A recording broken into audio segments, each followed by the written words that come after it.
يا أيها الناس اعبدوا ربكم الذي خلقكم والذين من قبلكم لعلكم تتقون الذي جعل لكم الأرض فراشا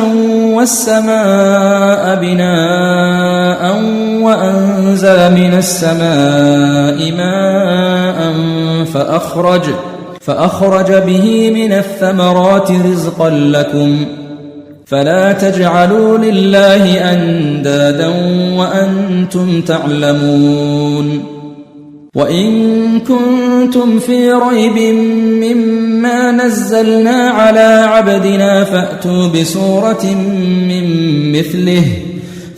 بسورة من مثله وادعوا شهداءكم من دون الله إن كنتم صادقين فإن لم تفعلوا ولن تفعلوا فاتقوا النار التي وقودها الناس والحجارة أعدت للكافرين وبشر الذين آمنوا وعملوا الصالحات أن لهم جنات تجري من تحتها الأنهار كلما رزقوا منها من ثمرة رزقا قالوا هذا الذي رزقنا من قبل وأتوا به متشابها ولهم فيها أزواج مطهرة وهم فيها خالدون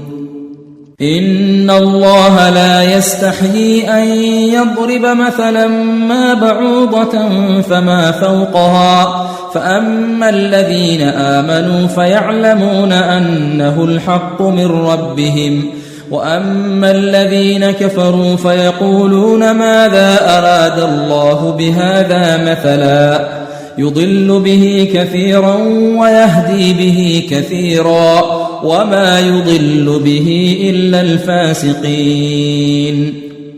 الذين ينقضون عهد الله من بعد ميثاقه ويقطعون ما أمر الله به أن يوصل ويفسدون في الأرض أولئك هم الخاسرون كيف تكفرون بالله وكنتم أمواتا فأحياكم ثم يميتكم ثم يحييكم ثم إليه ترجعون هو الذي خلق لكم ما في الأرض جميعا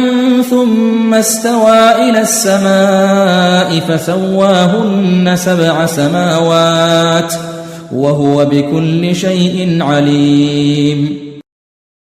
وإذ قال ربك للملائكة إني جاعل في الأرض خليفة